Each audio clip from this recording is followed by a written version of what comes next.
DKT आणि MKCL यांच्यात सामंजस्य करार संपन्न. इचलकरंजी येथील डीकेटी संस्थेने राज्यातील अग्रगण्य डिजिटल शिक्षण व कौशल्य विकास करणाऱ्या Maharashtra knowledge corporation limited Pune यांच्याशी शैक्षणिक सहकार्य मजबूत करण्यासाठी सामंजस्य करार केलेला आहे. विद्यार्थ्यांचे नवनवीन क्षेत्रातील नाविन्यपूर्ण तंत्रज्ञान संगणकाच्या साहाय्याने आत्मसात करण्याच्या उद्देशाने या कराराला विशेष महत्त्व प्राप्त झाले आहे. या करारामुळे डीकेटीमधील तसेच इतर इच्छुक विद्यार्थ्यांना ज्ञान, कौशल्य आणि नवोपक्रम यांचा संगम साधणारे व्यापक व्यासपीठ उपलब्ध होणार असून यामुळे स्किल एन्हान्समेंट, ट्रेनिंग, इंटर्नशिप आणि प्लेसमेंटसाठी मदत होणार आहे. सध्याच्या बदलत्या काळात पारंपरिक शिक्षणाबरोबर विद्यार्थ्यांच्या सर्वांगीण विकासासाठी तांत्रिक कौशल्य प्रशिक्षणाला अनन्यसाधारण महत्त्व प्राप्त झाले आहे.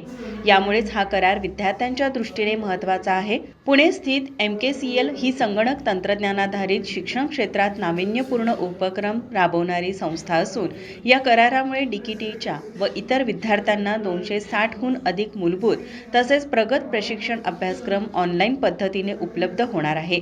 यामुळे उदयोन्मुख तंत्रज्ञान क्षेत्राच्या माहितीचा विद्यार्थ्यांना फायदा होईल.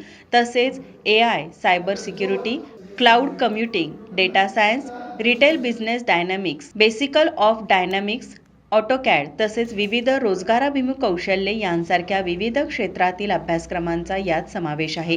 या उपक्रमामुळे विद्यार्थ्यांमध्ये स्व अभ्यासाची सवय, डिजिटल सक्षमता आणि आत्मविश्वास वाढीस लागणार असून भविष्यातील उद्योग क्षेत्रांच्या गरजांनुसार त्यांना सक्षम बनविण्यावर विशेष भर दिला जाणार आहे.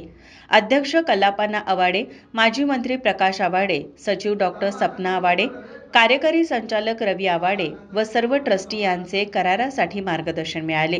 सदर करार हस्तांतरण प्रसंगी डीकेटीच्या मानद सचिव doctor Sapna Awade, director doctor LS Adamute, डे डायरेक्टर डॉक्टर UJ पाटील, एमकेसीएलचे अमित रानडे, अनिल गावंडे, डीकेटी डिप्लोमा विभाग प्रमुख RK Valsang, Shabana बैरागदार, SA Shetty, PS Kulkarni उपस्थित होते. माझा महाराष्ट्र न्यूज, कोल्हापूर.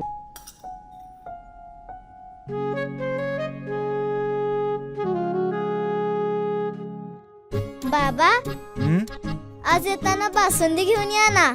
अगं, कालच आपण आईचा वाढदिवस होता म्हणून आणली होती ना. ऐकलं, गोकुळची बासुंदी पुन्हा खावीशी वाटतेय. खरं सांगू, मलाही खावीशी वाटतेय. पुन्हा पुन्हा खावीशी वाटणारी गोकुळ बासुंदी.